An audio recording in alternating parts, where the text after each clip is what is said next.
오늘은 알론 바굿이라 불렀더라 하는 제목으로 말씀을 나누도록 하겠습니다. 야곱이 이제 외삼촌 집에 가서 20년을 살면서 아내 4명과 자식 11명, 아들 11명, 딸 1명 이렇게 12명을 얻고 가나안 땅으로 돌아오게 됐습니다. 야곱은 외삼촌 집에서 돌아올 마음이 사실 없었습니다. 왜냐하면 그곳에서 자기가 하는 일들이 너무 잘 됐기 때문이죠. 야곱은 그게 왜 잘 되는지도 모르고 그냥 잘 되는 거를 보고 내가 참 쓸만해서 이렇게 내 인생에 복이 있나 보다 그냥 그렇게 생각을 하고 막연하게 살았을 겁니다. 그런데 하나님께서 야곱이 잘 될 수밖에 없도록 하셨죠. 그래서 가지에 얼룩무늬를 이렇게 해가지고 양이나 염소한테 보여주면 얼룩무늬가 나오고 또 그렇지 않으면 또 민무늬가 나오는 그런 일을 어떻게 야곱이 잘 살아서 했다고 할 수 있겠습니까? 야곱은 분명히 자기가 뭔가를 잘 살았다고 잘 이루어냈다고 생각을 했는데 오히려 그 일 때문에 외삼촌으로부터 시기를 받고 죽을 위기를 만나게 되죠. 그래서 어쩔 수 없이 이제 어디론가로 피해야 될 상황이 되었는데 하나님께서 야곱에게 다시 한번 나타나셔서 내 친족에게로 내 고향으로 돌아가라 라고 말씀을 하시는 바람에 이제 야곱이 고향으로 돌아오게 됐죠. 야곱은 어쩔 수 없이 선택할 수 있는 게 없기 때문에 이제 고향으로 돌아오게 됐지만 그래서 야곱은 그 돌아오는 길에 형으로부터의 또 두려움, 또 외삼촌이 쫓아오지 않을까 하는 두려움, 여러 가지 두려움 가운데 걱정도 했지만 하나님께서는 오히려 야곱이 했던 그 걱정들을 다 이렇게 이미 알고 계시기라도 한 것처럼 다 하나님의 방법으로 해결을 해 주셨다 하는 말씀 우리가 함께 나누었습니다. 그래서 이제 이 정도 됐으면, 이 정도 하나님이 야곱과 함께 해 주셨으면 이제 야곱이 하나님과 동행하며 하나님의 말씀에 좀 귀를 기울이며 이 시간 하나님이 나와 함께 하신다면 어떻게 말씀하실까 이런 좀 어떤 그런 좀 바람직한 생각을 하며 살면 좋았을 텐데 야곱에게 있어서 여전히 야곱의 중심에는 하나님이 있는 게 아니라 자기 생각, 자기 주장이 있었다는 것이죠. 그래서 하나님의 말씀을 따라서 베델로 가지도 않고 아버지의 집으로 가지도 않고 그렇다고 해서 또 형을 쫓아가지도 않고 야곱이 결국에는 세겜 땅에 정착하게 되었는데 그 세겜 땅에서 야곱이 며칠 살아보니까 그곳이 너무 좋아서 돈을 주고 그곳에 있는 사람에게 땅도 사고 이제는 나 이제 아예 여기서 정착해서 살아야 되겠다라고 마음을 먹자 그곳에서 어떤 일이 일어났습니까? 야곱의 딸이 세겜의 딸들을 보러 나갔다가 세겜 족장으로부터 강간을 당하는 좋지 않은 일을 경험하게 됐다라는 것이죠. 그 일로 인해서 야곱이 왜 화가 안 났겠어요? 자기 딸이 그런 일을 당했는데. 그런데 야곱에게는 이제 2가지 생각이 있어졌어요. 첫 번째는 두려운 마음이죠. 세겜 사람들이 나보다 싸움 잘하는데 이거 싸워서 될까 하는 마음. 또 하나의 마음은 세겜의 족장이 찾아와서 돈 많이 준다는데 내가 그 돈을 받고 좀 이렇게 이걸 좀 무마하면 어떨까라고 하는 마음이 야곱에게 있었죠. 이 2가지의 마음의 공통점을 생각해 보면 그 마음은 무슨 마음이냐? 하나님이 나와 함께 한다는 마음이 그 안에 없는 거예요. 하나님이 나와 함께 한다라는 생각을 갖고 있으면 세겜을 무서워할 필요도 없고 하나님이 나와 함께 한다라는 생각을 한다면 그 돈이 탐이 날 이유도 없죠. 하나님이 주시면 되는 거 아닙니까? 이제까지 얼마나 많이 주셨습니까? 그런데 야곱은 여전히 하나님을 생각하거나 하나님을 믿는 게 아니라 자기를 생각하고 있었기 때문에 세겜의 족장에게 자기 딸이 당한 일로 인해서 한마디 따지지도 못하고 그냥 한쪽으로는 겁이 나고 또 한쪽으로는 돈 준다는 말에 앞으로 니네들이 이 땅에서 잘 먹고 잘 살게 해준다는 그 말에 혹 넘어가서 그렇게 그냥 이러지도 못하고 저러지도 못하는 그래도 그냥 유야무야 자기 딸이 당한 일 세겜의 족장에게 아내로 주고 그냥 어떻게 넘어가려고 하는 그런 상황 가운데 지난 시간에 말씀을 함께 나누었죠. 근데 이것이 야곱에게는 뭔가 두려움과 욕심을 가지고 있는 그 야곱에게는 이 문제가 그냥 유야무야 넘어갈 문제였는지는 몰라도 야곱의 아들 가운데 특별히 첫 번째 아내였던 레아가 낳은 이 4명의 아들 말이에요. 이 디나와 같은 어머니를 가지고 있는 이 네 명의 오빠들은 이걸 그냥 넘어갈 수가 없는 거예요. 그래서 루벤, 시몬, 레위, 유다 이 네 명의 형제들이 어쨌든지 간에 계략을 세워서 세겜 족장에 있는 사람들에게 할례 받을 것을 요청하고 할례 받은 지 사흘째 됐을 때 그들에게 쳐들어가서 거기에 있는 남자들을 다 죽였다는 거 아니에요.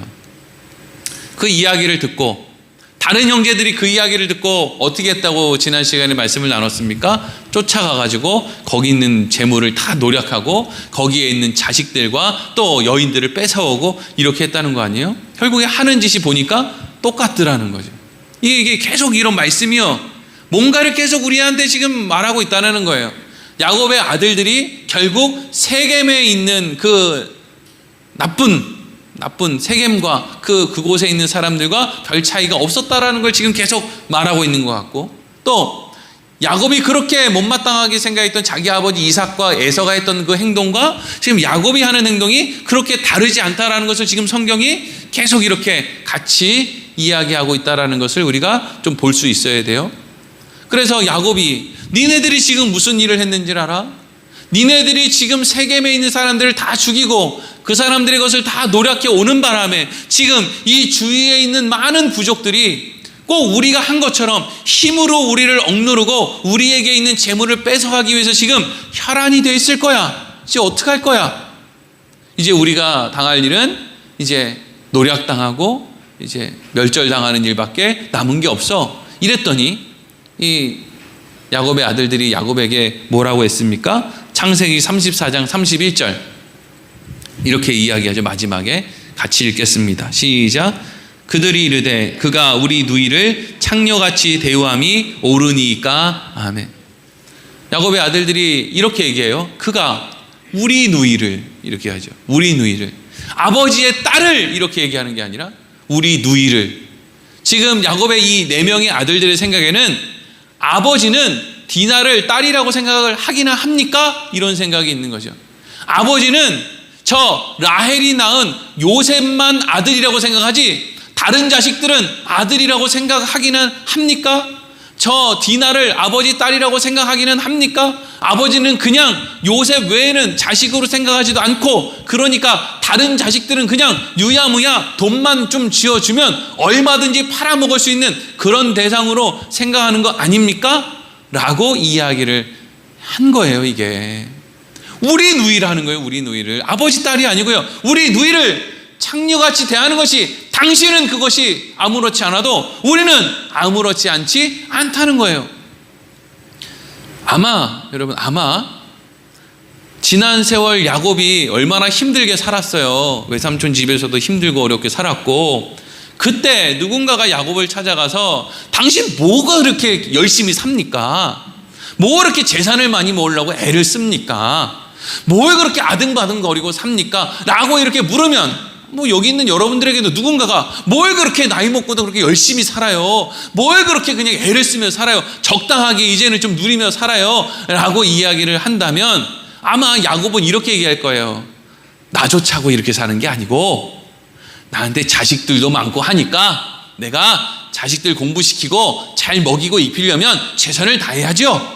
내가 아버지로서의 역할을 잘 감당해서 내가 우리 집안을 잘 이렇게 이끌어 가려고 이렇게 하는 거 아닙니까? 라고 야곱이 겉으로는 그렇게 이야기를 했을 거예요. 그런데 그러한 생각을 가지고 최선을 다해서 살았는데 이러한 야곱에 대한 평가가 뭐였다는 거예요? 당신은 당신의 딸을 창녀같이 대한다는 거예요.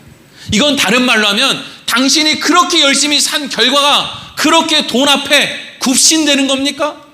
당신이 평생 그렇게 애를 쓰고 산 결과가 돈에 그냥 굽신굽신 거리는 게, 자식도 뒤로 하고 정의도 뒤로 하고 다 하나님도 뒤로 하고 그냥 돈만 벌면 된다고 굽신굽신 되는 게 당신의 결론입니까? 이게 여러분, 야곱이 그걸 알아들었는지 못 들었는지 모르겠는데 그냥 우리가 이 말씀을 보면 그렇게 이야기한 것처럼 들린다고요. 여러분, 우리 대한민국을 사람들이 뭐라 그래요? 자유민주주의 국가, 자본주의 국가 이렇게 부르잖아요. 그 대단한 자유주의, 자본주의가 오늘날 이 시대를 어떻게 만들었습니까? 드라마 같은 걸 보면은요, 돈 좀 있는 사람이 어디 가가지고 아무한테나 그냥 손찌검을 하는 거예요.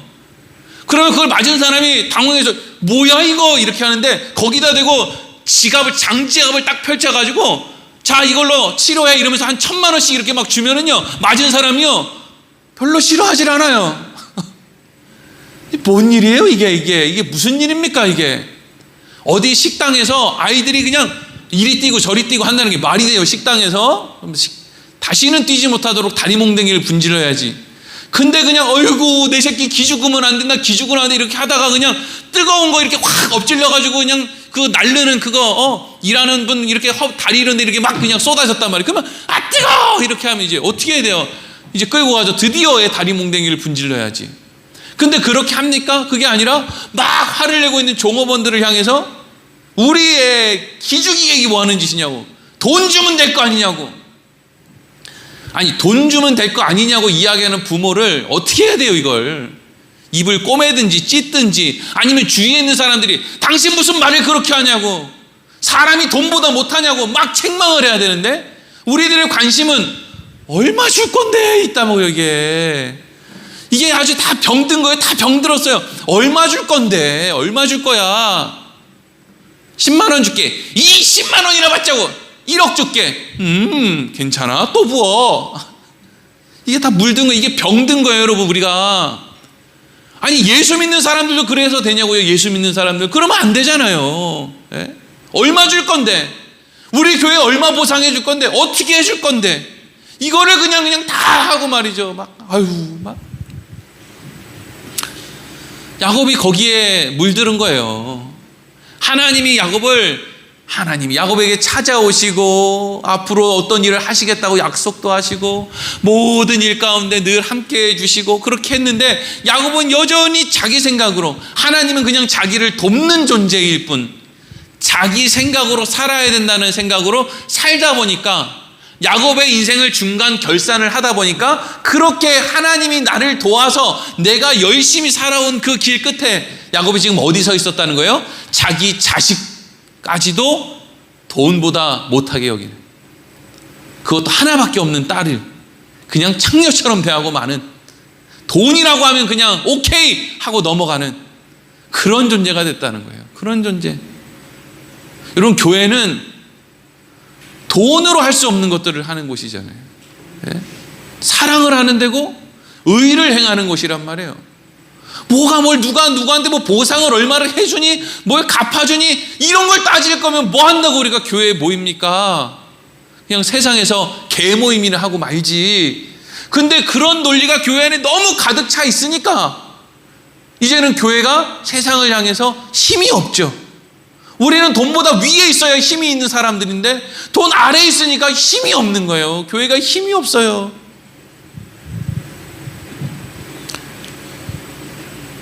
야곱이 어쨌든지 간에 고향으로 이제 가나안 땅으로 돌아와서 형이 야, 나 세일에서 잘 나가니까 세일로 내려가자. 그것도 마다하고, 이제는 아버지 집으로 가야 되는데 아버지 집으로 내려가는 것도 마다하고, 본인은 세겜에서 자리를 잡고 살았다 그랬죠. 그렇게 한 행동의 중심에는 뭐가 있다 그랬습니까? 아, 형 못 믿겠어. 형은 너무 불의해. 형 옛날에 팥죽 얻어먹고 나한테 장자권 넘겨줬는데 아버지가 정작 축복기도 해준다 그러니까 지가 쏙 받아먹으려고 하잖아. 저거 분명히 나랑 같이 가자 그래 놓고 내 거 다 뺏고 나를 버릴 거야. 나 형 안 쫓아가. 아버지 집에 나 아버지 불의해.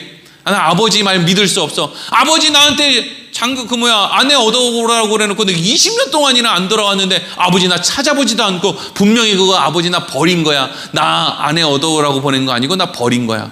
그래서 야곱은 아버지도 불의하고 형도 불의하니까 난 거기들 가지 않고 세겜에 자리 잡고 살아야 되겠다 이러고 거기 자리 잡았다 그랬잖아요. 근데 이제 지난 시간에 생각해 보지 않은 오늘 한 가지를 생각해 봐야 되는데, 그게 뭐냐 하면 이 두 사람보다 지금 야곱이 뭐가 좀 나은 게 있나라는 거예요. 나은 점이 있나? 여러분, 야곱은 아버지의 집에서 도망치듯이 나와서 바단 아람으로 가는 길 가운데 베델에서 하나님을 만나요. 그때 야곱이 하나님에 대해서 이제 이런 서원을 합니다. 창세기 28장 20절에서 22절 하나님이 시킨 게 아니고 자기가 하는 거예요. 읽겠습니다. 시작. 야곱이 서원하여 이르되 하나님이 나와 함께 계셔서 내가 가는 이 길에서 나를 지키시고 먹을 떡과 입을 옷을 주시어 내가 평안히 아버지 집으로 돌아가게 하시오면 여호와께서 나의 하나님이 되실 것이요 내가 기둥으로 세운 이 돌이 하나님의 집이 될 것이요 하나님께서 내게 주신 모든 것에서 10분의 1을 내가 반드시 하나님께 드리겠나이다 하였더라. 아멘. 야곱이 지금 자기의 상황이 다급하니까 그 다급함을 근거로 해서 하나님 앞에 뭔가를 지금 요구하는 서원을 하는 거예요. 20절 띄워주세요. 그 서원이 뭐였어요? 하나님이 나랑 함께 계셔가지고요, 제가 지금 먼 길을 가는데 어떻게 가야 될지도 모르고 거기서 어떻게 살아야 될지도 모르는데 하여튼 내가 갈 때도 지켜주시고 거기서도 먹을 것 입을 것 이런 거 책임져 주시고, 그리고 21절에 나 어쨌든 이렇게 아버지 집으로 잘 돌아오게 해주시면, 이게 이제 전제예요. 그렇게 해주시면, 그렇게 안 해주시면 뭐 소용없는 거고, 그렇게 해주시면 어떻게 됐다는 거예요? 여호와께서 나의 하나님이 되실 것이요, 이거죠.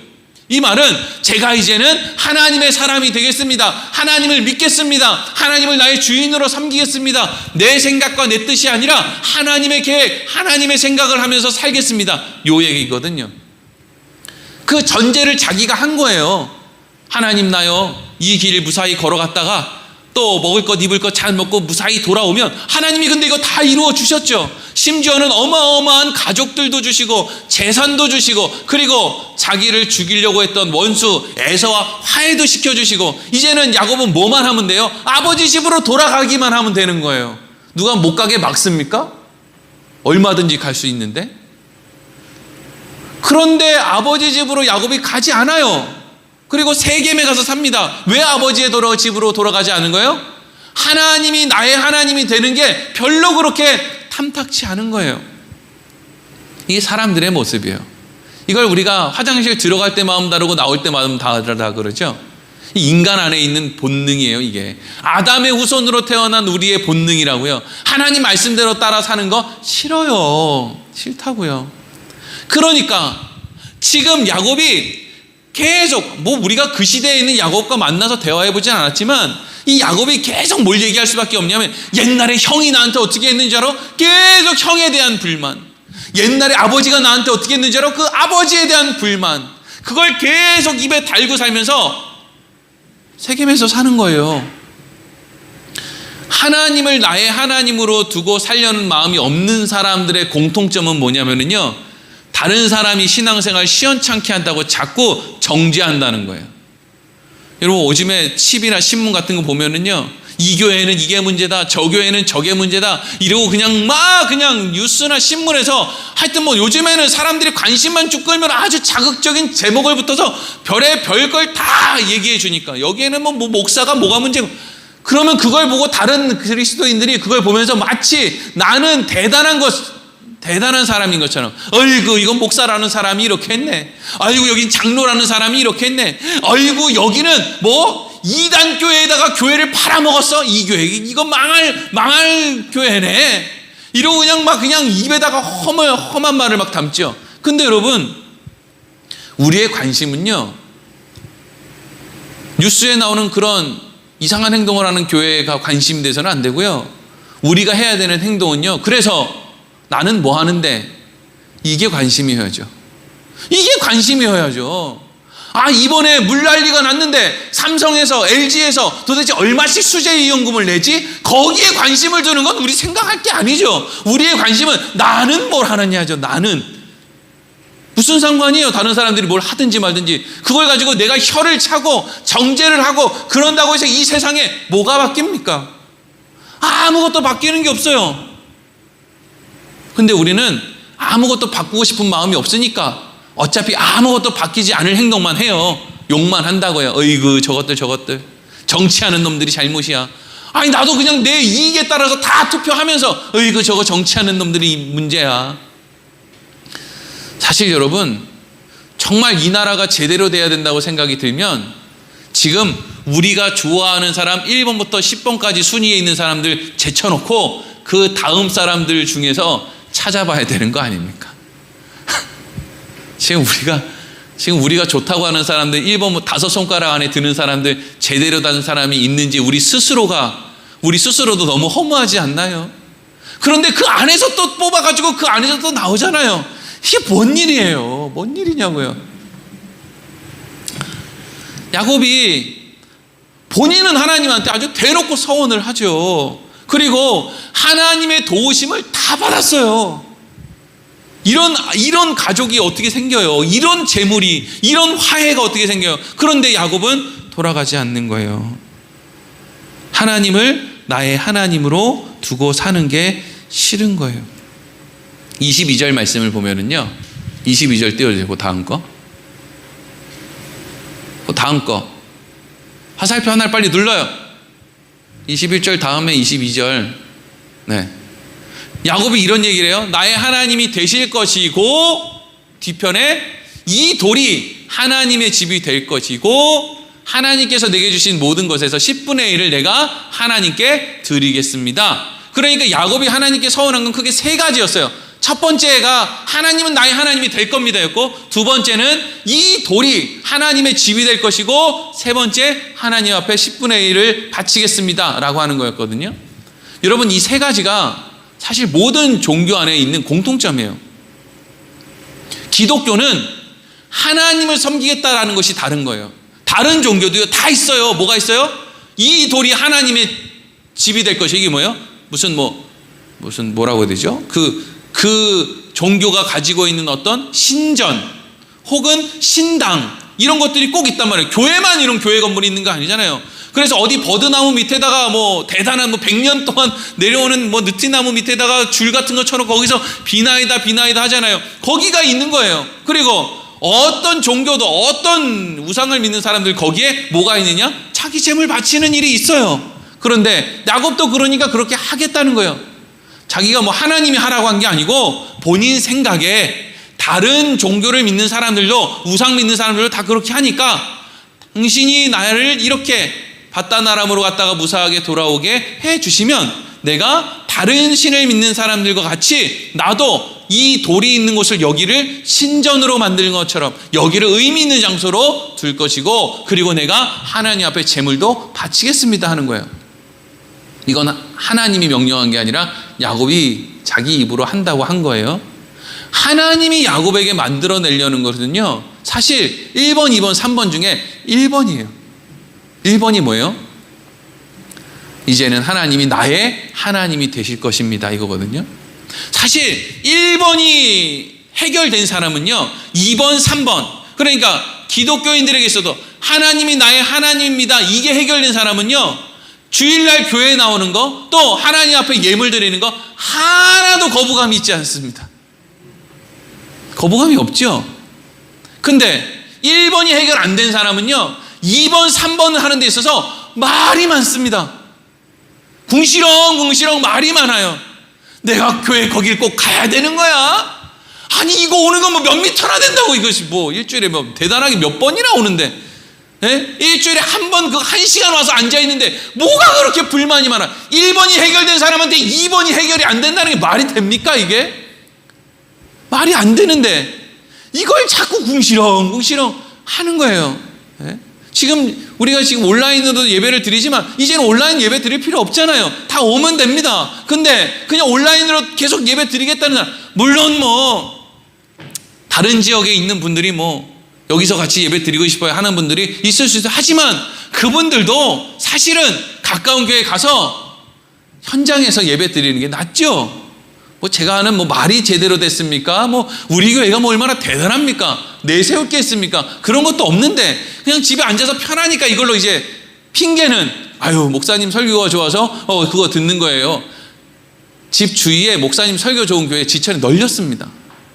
그거 1시간 가는 게 뭐가 그렇게 어려워요? 왜 집에 앉아가지고 그냥 TV를 보고 있냐 말이에요. 그거 별로 좋은 거 아니잖아요. 잘 갖춰서 있고 하나님 생각하면서 차를 타고 거기를 가고 주차 걱정도 좀 하고 대중교통 걱정도 좀 하면서, 그럼에도 불구하고 그 교회에 가서 앉아서 힘들어도 졸음을 떨쳐내면서 예배를 드리고, 이게 다 뭐예요? 1번이 해결됐기 때문에 2번 하겠다는 거 아니에요. 하나님이 나의 하나님이 될 것이요, 이거잖아요. 그리고 하나님이 나의 하나님이 될 것이고 이게 해결된 사람한테 있어서 하나님 앞에 예물 드리는 거 뭐가 문제입니까? 더 못 드려서 난리지. 그러니까 사실 1번이 해결 안 된 사람은요, 헌금하지 마세요, 그냥. 예? 이렇게 얘기하면 저게 교회를 망치네 이렇게 생각하는 사람도 있는데, 아니, 교회 헌금하지 마시고요, 그걸 그냥 뭐라고 해야 돼요? 또 뭐라고 얘기하면 또 뭐라고 하겠지. 뭐 몇 명이나 보겠어요? 우리 유튜브 구독자 100명도 안 되는데 몇 명이나 보겠어요? 욕 목사님들 뭐라 하겠어요? 아니, 1번이 안 된 사람한테 11조를 해라 라고 하는 것은 그 안에 뭐가 있을 수밖에 없어요. 그거 하면 하나님이 더 좋은 거 줄 거니까 투자해라 이거잖아요.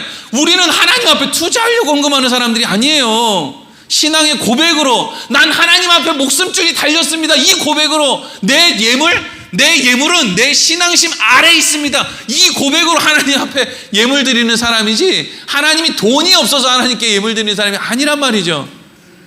그냥 교회가 마음에 안 들어서 예물하기 드리기 싫은 사람은 다 찢어버려요. 돈을 태워버리란 말이에요.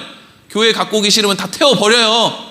교회 갖고 가봐야 목사들이나 배불리지 뭐가 중요해? 이렇게 들리는 사람은 그냥 찢어버리거나 태워버려요. 절대로 제가 시켰다고는 하지 마세요. 이거 법으로 걸립니다.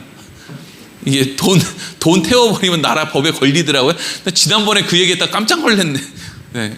옛날에 박영선 목사님이라는 분이 선수 친 거니까 그분을 잡아가시고, 네. 저는 그분 따라하는 거니까 저는 그냥 내버려 두세요. 네, 저는 감옥 가기 싫어요. 그러니까 여러분, 하나님은 두 번째, 세 번째가 지금, 물론 두 번째, 세 번째 하나님 앞에 예배 드리고 하나님께 예물 드리고 이게 중요하지 않다는 게 아니라, 이 두 번째, 세 번째는 첫 번째를 위한 거예요. 첫 번째, 하나님이 나의 하나님이 되실 것이 이거거든요. 하나님이 야곱의 인생 가운데 늘 함께 하시고 그 복잡한 인생을 다 살게 하시는 이유가 뭐예요? 요 첫 번째를 만들어내려고 하는 거예요. 하나님이 나의 하나님이 되실 것입니다. 이걸 만들어내는 게 그렇게 어려워요. 전능하신 하나님이 하나님의 전능하심으로 우리 완악한 마음속에 들어오셔서 최선을 다해서 만들어내는 게, 그게 하나님은 나의 하나님이 될 것이요 라는 거예요. 하나님이 야곱의 서원을 다 들으셨죠. 그런데 하나님은요, 야곱에게 넌 마 서원해놓고 왜 하나도 안 지키는 거야 이거. 그딴 식으로 할 거면 너 자식이 12인데 하나씩 데리고 가? 하나님 그렇게 안 하십니다. 하나님의 주특기 가운데 하나는 뭐냐면요, 오래 참으심이죠. 오래 참으심. 애들은요 오래 못 참습니다. 애들은 바로 해야 돼요. 아주 발을 굴러요. 왜 애들이 마트 같은 데 가서 뒤로 누워가지고 왜 벌벌 떨어요? 당장 해야 되니까 그렇게. 애는 그렇죠. 근데 하나님은요, 어른은요 참습니다. 그게 어른이에요. 예? 그러니까 하나님이 야곱에 대해서 뭐라고 합니까? 너 왜 서원 안 지켜? 이렇게 안 해요. 기다려주시는 거예요. 인생을 살 수 있도록 기다려주시는 거예요. 그러다가 자기 의도대로 자기 뜻대로 살다 보니까 뭘 만나요?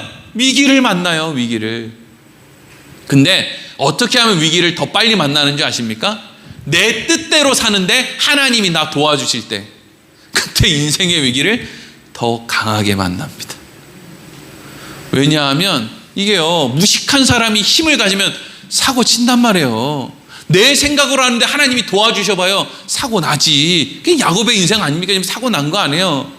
그래서 하나님이 그 위기 가운데 있는 야곱을 찾아오셔서 이렇게 말씀하시죠. 1절 읽겠습니다. 시작.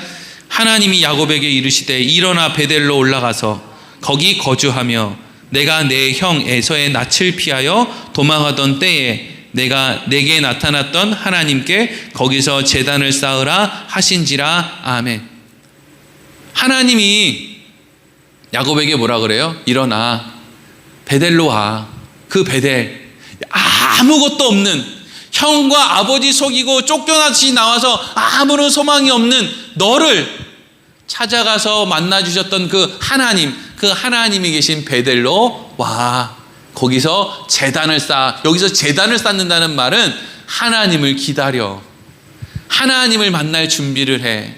하나님이 거기 계셔. 이걸 이제 다 포함하는 말이에요. 제단 쌓는 그 행위가 중요한 게 아니라 거기에서 기다려. 마음을 먹어. 거기로 올라와. 하나님을 만나게 될 거야. 이런 의미죠. 책망하지 않아요, 하나님이. 우리 인생 살다 보면 꼬일 때 있거든요. 하나님 책망하지 않습니다. 우리 인생에 잘 나갈 때는요, 하나님 말씀이 들리면 귀찮아요. 우리의 양심이 너 그렇게 하면 돼?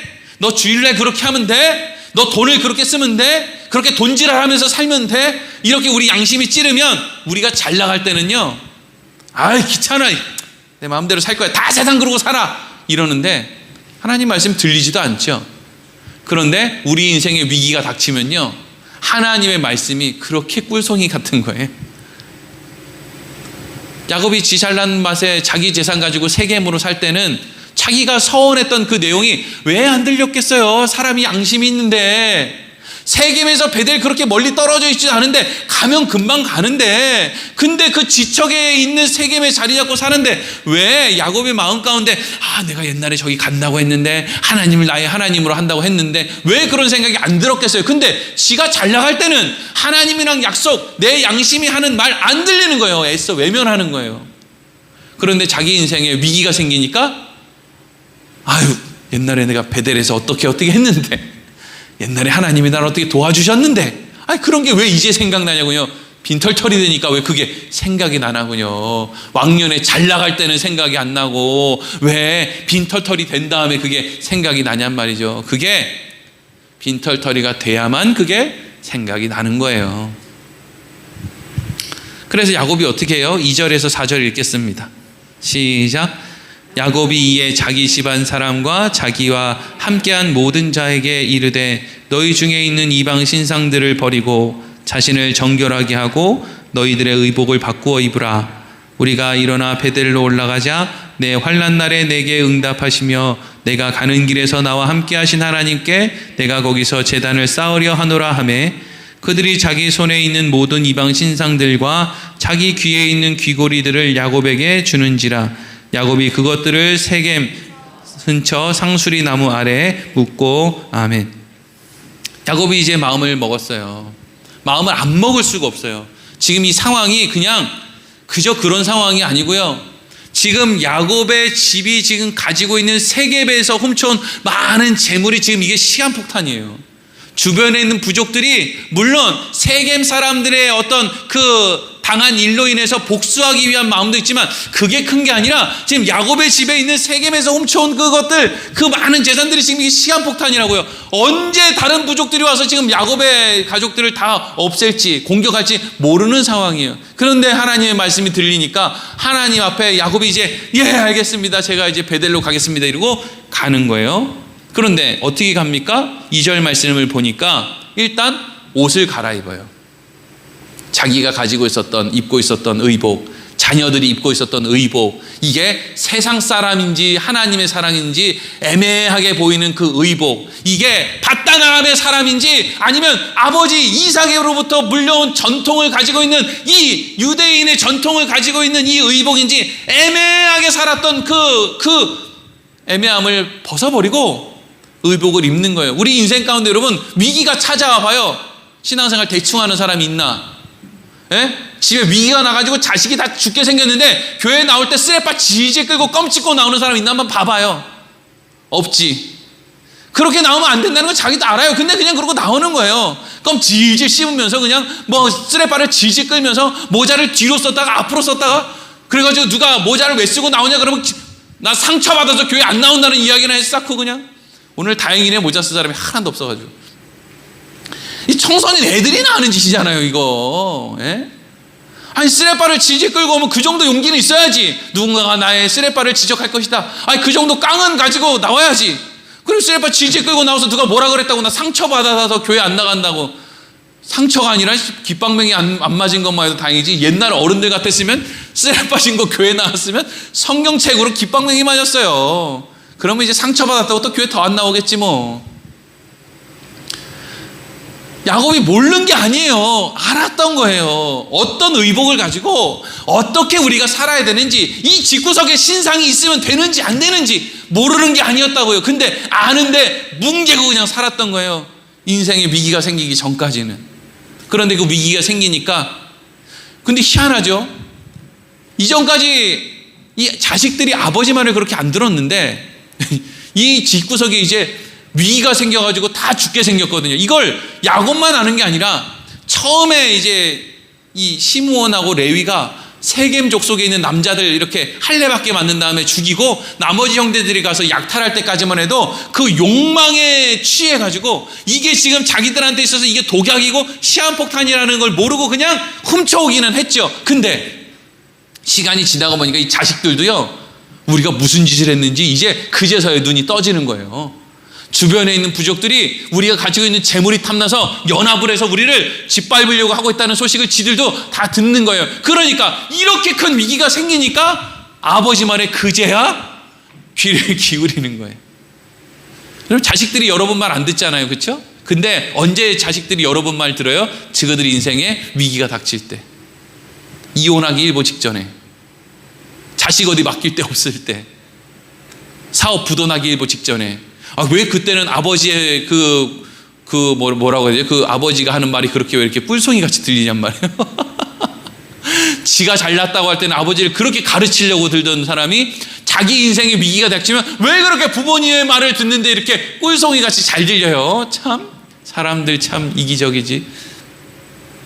그래서 야곱이 의복을 갈아입고 모든 집에 있는 신상들을 다 가지고 오라, 귀걸이 코걸이 다 빼라 이랬더니 자식들이 상황이다 보니까 아버지의 말에 이제 귀를 기울이고 순종을 해요. 그래서 결국 이 모든 것들을 어떻게 합니까? 4절을 보면 세겜 근처 상수리 나무 아래에다가 지안에 있는 모든 이상한 의복, 무슨 재물 이런 걸 거기다가 우상 숭배하는 것들 다 거기다가 묻었다는 거예요. 신학자들은 이걸 두 가지로 해석을 해요. 여기 묻었다는 걸 어떤 사람은 버렸다 이렇게 해석을 해요. 이 집안에 있는 걸 드디어 야곱이 마음을 먹고 버렸다. 그리고 어떤 사람은 이건 버린 게 아니라 감추어둔 거다. 그래서 표시를 잘 해놨다가 나중에 여차하면 와서 이거 파가지고 이거 나중에 금이 땅속에 묻어놓는다고 변합니까? 금이 금이지. 그러니까 이거 나중에 판에 가려고 거기다가 이렇게 상수리나무에 X 표시한 다음에 여기다가 묻어뒀다 이렇게 이제 생각한 사람도 있는데, 중요한 건 버렸느냐 묻어두었느냐가 중요한 게 아니라 하나님이 그 야곱의 인생을 이 이후로도 늘 함께해 주심으로 야곱이 다시는 세겜 밑에 묻어놓은 그 우상을 팔아가지 않도록 하나님이 책임져 주셨다는 거죠. 여러분, 우리가 결단을 하고 교회 나오든 끌려서 교회 나오든 어디 두드러 맞고 나오든 중요한 거는요, 과정이 중요한 게 아니라 그 이후에 내가 과정은 어떻게 됐든, 물론 좋은 건 하나님 앞에 나와서 별일 없이 하나님, 제가 말씀을 보니까 정말 하나님 말씀대로 사는 게 좋네요, 이렇게 좀 믿고 하면 얼마나 멋있고 깔끔해요. 근데 대부분 누가 그렇게 믿습니까? 두드러 맞고 얻어 터지고 약속했다가 번복하고 하나님 앞에 막 거짓말하고 사기치고 다 하다 보면 이제 나중에는 이제 세겜 나무 밑에다가 그 우상 숨기는 것처럼 그렇게 이제 하나님 앞에 각오도 하고 약속도 하고 한다는 거죠. 근데 그 모든 과정이 중요한 것이 아니라 하나님은 그렇게라도 거기에 버렸든 그렇게라도 거기에 묻어뒀든 감춰뒀든 어떻게 한다는 거예요? 잘했어. 그것도 힘든 거야. 거기까지 하는 것도 어려워. 그래도 네가 이만큼 했네, 이제 내가 책임져 줄게, 이리로 하나님이 인도해 주셨다는 거죠. 그리고 나서 이제 야곱이 베델로 가는데 5절 읽겠습니다. 시작. 그들이 떠났으나 하나님이 그 사면 고울들로 크게 두려워하게 하셨으므로 야곱의 아들들을 추격하는 자가 없었더라. 아멘. 야곱은 긴장을 하면서 갔겠죠. 벌벌 떨면서, 언제 누가 우리를 공격할지 모르니까 그냥 벌벌 떨면서 베델로 가는데, 야곱과 야곱의 자식들은 모르는 상황 속에서 누가 지금 그들을 도왔다는 거예요? 하나님이 그들을 돕고 있었다는 거예요. 우리의 인생의 현재와 미래를 보면 하나님이 안 보일 수 있는데 우리 인생의 뒤를 보면은요, 하나님이 반드시 보입니다. 반드시 보여요. 소문이 다 났을 거예요. 언제요? 시간이 지난 다음에 소문이 다 났어요. 그러니까 여기 기록이 돼 있겠죠? 무슨 소문이요? 야곱의 형제들에게 사람들이 말하는 거예요. 야, 그때 니네들 진짜 큰일 날 뻔했어.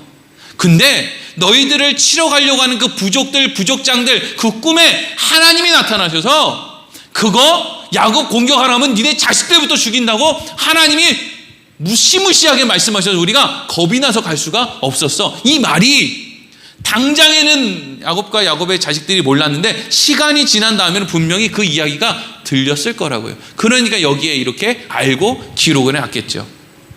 하나님이, 우리는 늘 하나님 살아계신 하나님이다라고 이야기를 하면서 잘 못 믿어요. 근데 지난 세월을 보면 하나님이 나를 어떻게 함께 해주셨는지를 알 수가 있는 거죠.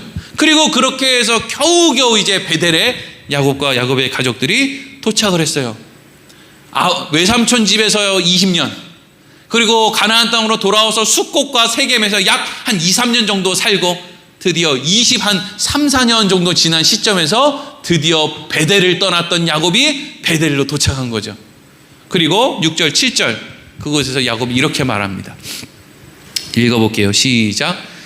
야곱과 그애와 함께한 모든 사람이 가나안 땅 루스 곧 베델에 이르고 그가 거기서 제단을 쌓고 그곳을 엘 베델이라 불렀으니 이는 그의 형의 낯을 피할 때 하나님이 거기서 그에게 나타났음이더라.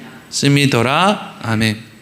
야곱이 베델에 도착했는데 베델에 도착해서 하나님을 뭐라고 부르느냐 하면요, 엘 베델이라고 불러요. 엘 베델이라는 것은 엘은 하나님이라는 뜻이고 벳은 집이라는 뜻이에요. 그러니까 엘 베델이라는 것은 하나님, 집, 하나님 이 뜻이에요. 그런데 이것을 이제 과거에 야곱이 베델을 어떻게 불렀냐면 여기는 하나님의 집이야 라는 뜻으로 베델이라고 불렀거든요. 그런데 여기에서는 지금 야곱이 하나님, 베델의 하나님이라고 부른 거예요. 그러니까 이걸 정리하자면 하나님, 과거에 내가 아무런 자격이 없을 때 나를 찾아오셔서 이곳 지명을 베델이라고 짓게 해주신 그 하나님이 계신 곳, 과거 나에게 나를 찾아오신 그 하나님을 야곱이 지금 부르고 있는 거예요. 이걸 우리식으로 부르면 야곱이 지금 하나님을 이렇게 부르는 거예요. 은혜의 하나님, 용서하시는 하나님, 값없이 나를 찾아오시는 하나님, 이런 식으로 지금 야곱이 하나님을 부르게 됐다는 거예요. 그리고 나서 자, 여기까지는 이제 스토리가 그렇지, 야곱이 사고치고 갈 데 없고 죽게 생겼으니까 하나님한테 매달렸고, 그런데 하나님이 그를 봐주셔가지고 베델로 불렀고 베델에서 은혜의 하나님 엘 베델 이렇게 불렀구나. 여기까지는 이제 내용이 잘 전해 내려오는데, 자 35장 8절을 보면 뚱딴지같이 뭐 이런 내용이 갑자기 나오지? 라고 생각되는 내용이 불쑥 나옵니다. 8절 읽겠습니다. 시작. 리브가의 유모 드보라가 죽음에 그를 베델 아래에 있는 상수리 나무 밑에 장사하고 그 나무 이름을 알론 바굿이라 불렀더라. 아멘. 이게 여러분, 이게 뭐지? 라고 생각이 들어야 돼요. 아니 갑자기 무슨 미기를 만난 야곱이 베델에 가서 하나님의 이름을 부르고 뭐 이러면 이제 그 다음에 뭔가 이렇게 또 이렇게 이야기들이 이렇게 흘러가야 될 건데, 왜 느닷없이 성경에는 야곱의 어머니 리브가의 죽음에 대한 기록도 없는데, 이거 무슨 뚱딴지같이 리브가한테 유모가 있었어? 리브가한테 유모가 있었다는 것도 오늘 처음 알았네. 아니 지금 리브가가 죽었다는 것도 아니고 리브가의 유모가 죽었다는 이야기가 여기 왜 기록되어 있는 거야? 이게 중요한 거죠. 왜? 야곱이 지금 자기 집에 있는 우상, 신상, 귀고리 이런 것들을 세겜에 있는 상수리 나무 아래 묻었다라는 거와 함께 이 말씀이 있기 때문에 이 말씀이 중요한 거죠. 그러면 이 리브가의 유모는 이름이 드보라라고 되어 있어요. 구체적으로 되어 있죠. 이 리브가의 유모 드보라의 역할이 무엇이었을까요? 옛날에 리브가가 밧닷아람에서 시집 올 때 리브가만 온 게 아니라 그 유모도 같이 왔다는 거죠. 그럼 그 유모가 어려서부터 리브가한테 뭘 가르쳤을까요? 밧닷아람의 라반과 그 집에 있는 사람들이 가지고 있던 그런 하나님에 대한 신앙, 종교심 이런 것들을 가지고 있다가 그걸 리브가한테 가르쳐 줬겠죠. 그러니까 그 신앙심에 있었던 중심이 뭐예요? 예수 믿고 복 받아라.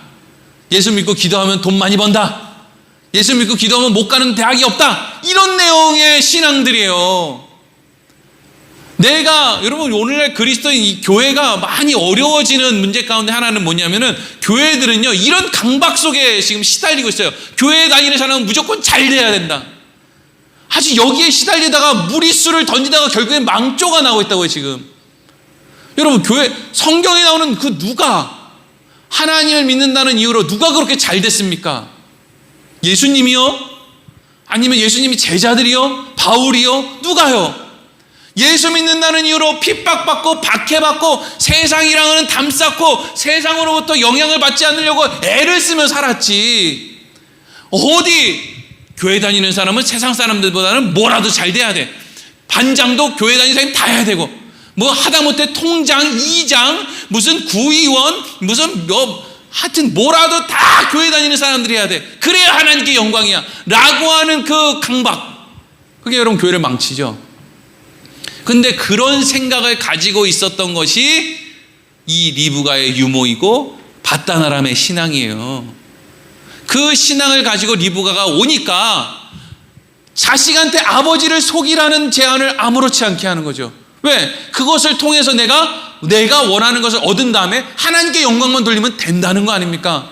오늘 신앙생활하는 사람들도 많이 그렇잖아요. 기업가들도 내가 어떻게 하든지 간에 내가 원하는 것만 얻고 그래서 이걸로 하나님께 영광만 돌리면 된다는 거 아니에요. 법을 어기든 사람 신뢰를 끊든. 그래가지고 교회들이 결국에는 그 강박 속에서 빚을 막 그냥 어마어마하게 지어가지고 건물을 지어가지고 그래놓고 지들이 그렇게 지어놓고 어렵다고 하나님 앞에 막 철야해야 된다고 막 울고. 하나님 얼마나 답답하겠어요. 누가 그렇게 지으라고 했냐고요. 그러니까 리브가의 유모 드보라가 죽었다.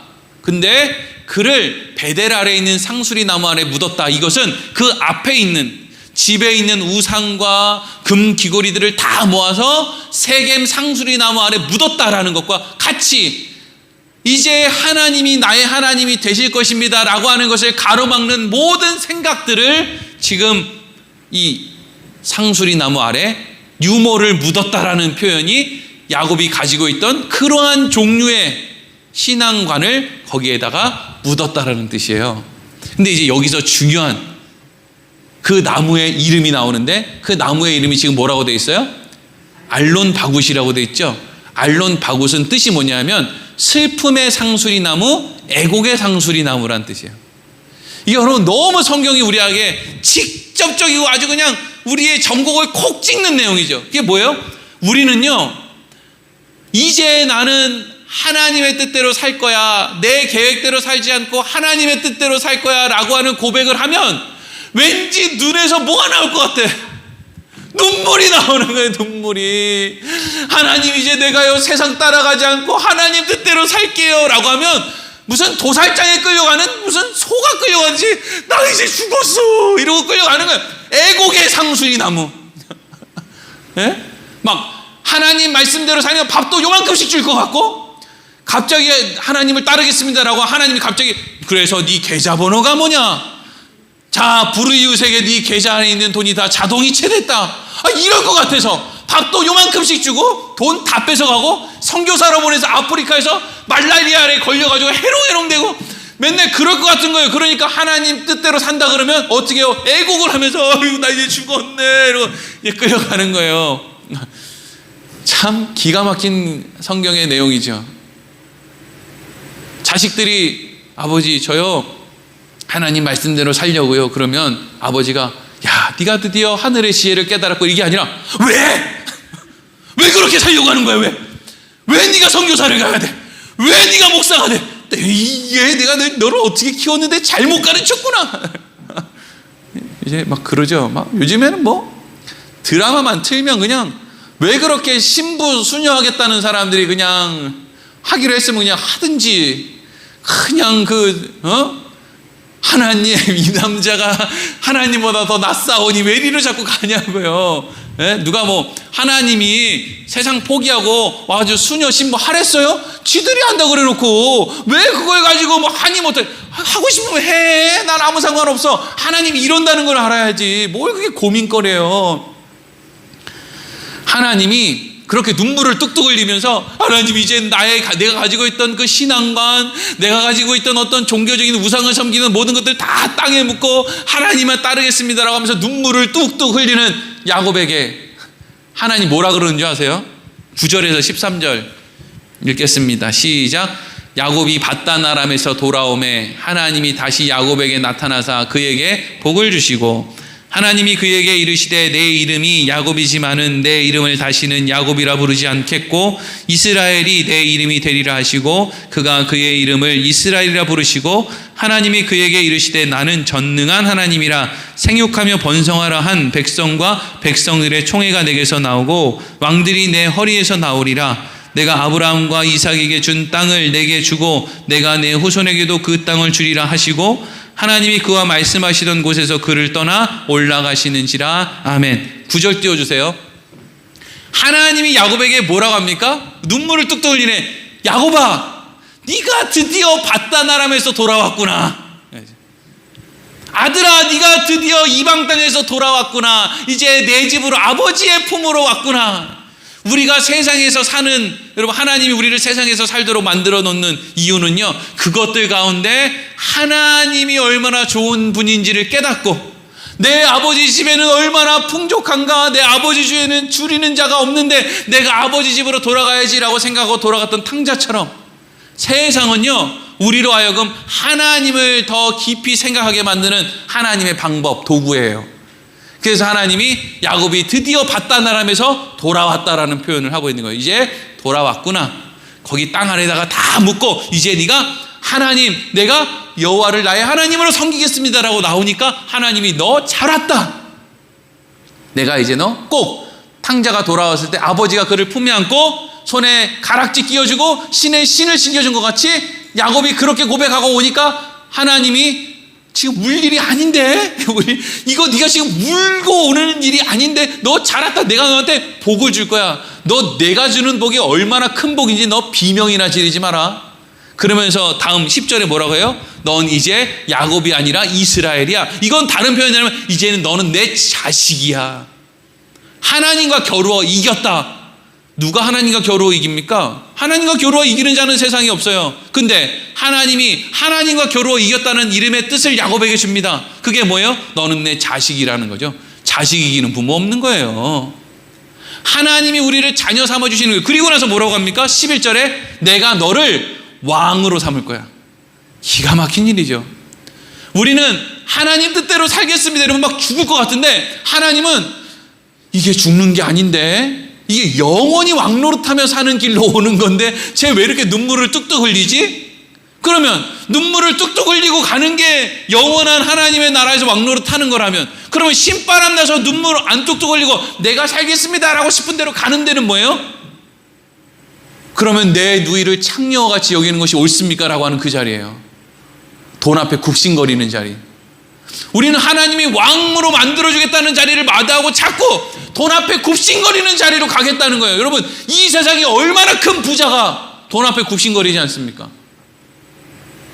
1,000만 원 있는 사람은요 1억 있는 사람한테 굽신거리고 1억 있는 사람은 10억 있는 사람한테 굽신거리고요. 돈이 세상에서 제일 많은 사람은 이제 어디 굽신거려요? 권력 있는 사람한테 굽신거리죠. 권력 있는 사람은요 금방 새 권력 얻은 사람한테 굽신거리고요. 이게 세상에서 말고 영원한 하나님 나라에서 왕노릇하게 만들어주겠다는 하나님의 약속을 저버리고 달려가는 사람들의 인생의 결론이에요. 우리는요 그 길이 마치 눈물을 흘려야 되는 것처럼 생각이 되지만 그래서 아무나 갈 수는 없지만 하나님의 인도하신 우리 인생을 통해서 결국 그 길로 아멘하며 울며 그렇게 좋은 길을 가는데 우는 천사들이 보면 당황스러운 쟤네들은 죽는 길 위에 서 있다가 사는 길로 갔는데 왜 저렇게 우나? 근데 우리는 그냥 그게 서글퍼요. 그래서 서글피면서 이렇게 가는 거예요. 그러니까 하나님의 은혜를 입지 않은 사람들은 우리가 가는 그 길을 못 쫓아와요. 왜? 우리 표정이 별로 안 좋거든요. 우리 표정이 다 죽어가는데 뭐 세상 사람들이 뭐가 그렇게 좋다고 우리가 가는 길을 따라가겠습니까? 그냥 우리는 어쩔 수 없이 가는 거예요. 하나님의 은혜죠. 사람들이요, 이렇게 이야기하면 저한테 물어요. 그래서 하나님 말씀대로 산다는 게 뭔데? 이렇게 물어요. 그래서 그럼 야곱이 이제는 하나님이 나의 하나님이 되셔서 하나님을 나의 하나님으로 두고 살겠습니다라고 고백을 했단 말이에요. 그러면 이제는 그럼 어떻게 살아야 되는데? 라고 할 때 가장 분명한 답은요, 말씀이 육신이 되어 이 땅에 오신 예수님입니다. 그 말은 뭐냐면 모든 그리스도인들은 어떻게 살아야 되느냐면 내가 늘 예수님과 손붙잡고 다닌다라고 생각하면 돼요. 그럼 우리가 어떻게 말을 해야 되는지, 어떤 생각을 해야 되는지, 무엇을 두려워해야 되는지, 뭘 낙심해야 되는지, 그러면 안 되는지를 너무 분명하게 알 수 있어요. 그래서 하나님이 우리에게 가르쳐 주는 거예요. 말씀이 육신이 되어 이 땅에 왔다. 그 예수가 너와 늘 함께한다. 그러니까 그와 함께한다고 생각하며 사는 거예요. 그러면 그렇게 살면 어떻게 되는 거예요? 요한계시록 3장 20절에 이렇게 기록되어 있죠. 읽겠습니다. 시작. 볼지어다 내가 문 밖에 서서 두드리노니 누구든지 내 음성을 듣고 문을 열면 내가 그에게로 들어가 그와 더불어 먹고 그는 나와 더불어 먹으리라. 아멘. 우리에게 문을 두드린다는 거예요.